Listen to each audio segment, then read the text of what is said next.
Bienvenue à la communauté d'études quotidiennes de la Bible. Nous remercions tous les membres de la communauté qui étudient avec nous chaque jour.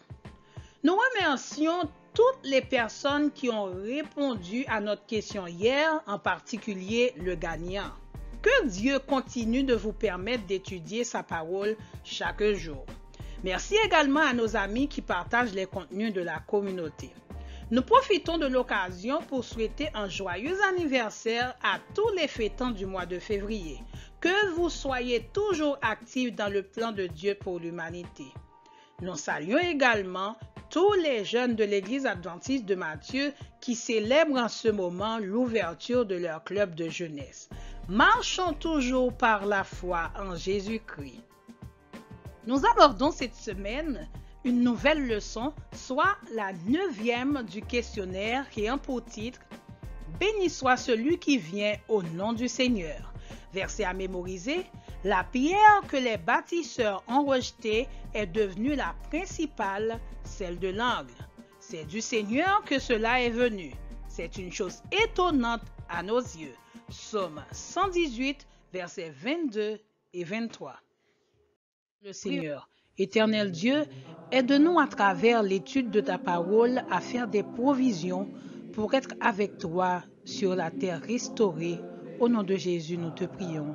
Amen. Nous sommes arrivés à un point culminant cette semaine dans l'étude du questionnaire. La venue de Jésus, qui est au cœur des grandes controverses du monde, apparaît dans l'étude du psautier.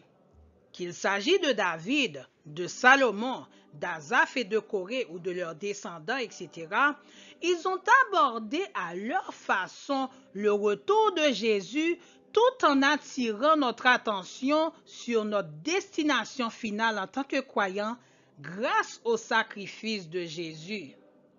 En lisant les psaumes, tous les aspects et le déroulement du salut en Jésus font l'objet de ces cantiques. L'autrice du questionnaire, Dragoslava Santra, a relevé pour nous dans le psautier les sujets suivants. La divinité de Christ, sa qualité de fils, son obéissance, son zèle pour le temple de Dieu, son identité de bon berger, sa trahison, sa souffrance, sa mort, sa résurrection, son ascension, sa maîtrise et sa royauté.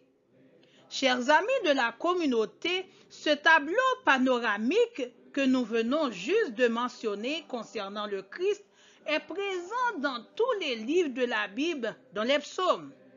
Lisons par exemple, mes amis, Genèse 3, verset 15. « Je mettrai l'hostilité entre toi et la femme, entre ta prospérité et sa descendance. Celle-ci t'écrasera la tête et tu lui blesseras le talon. » Dans son ministère sur la terre en tant qu'humain, Jésus faisait référence dans sa conversation avec ses disciples du livre des psaumes.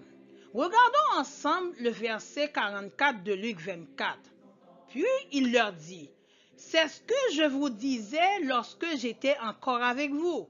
Il fallait que s'accomplisse tout ce qui est écrit à mon sujet dans la loi de Moïse, dans les prophètes et dans les psaumes. » Lisons également, mes amis, Acte 13, verset 29.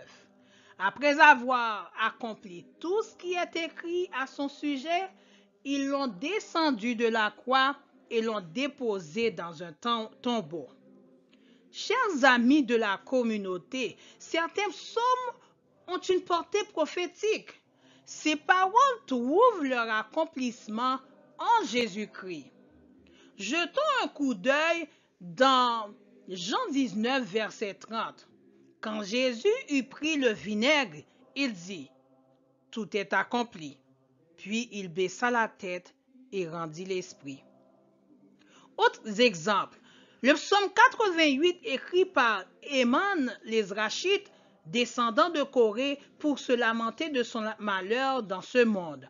Le psaume 102 écrit par David qui adressait à Dieu ses prières dans la détresse. Le psaume 45 écrit par les descendants de Corée afin de décrire les noces du roi. Le psaume 72, écrit par Salomon en vue de célébrer la gloire d'un royaume juste. Et enfin, le psaume 101, écrit par David pour annoncer le règne d'un roi intègre. Les cantiques des psalmistes dans tout le psautier, leurs prières, leurs lamentations, leurs louanges, leurs cris de joie, leurs actions de grâce, leurs appels à la justice et la délivrance tournent constamment autour du projet de la rédemption jusqu'à sa concrétisation définitive au retour de Jésus-Christ.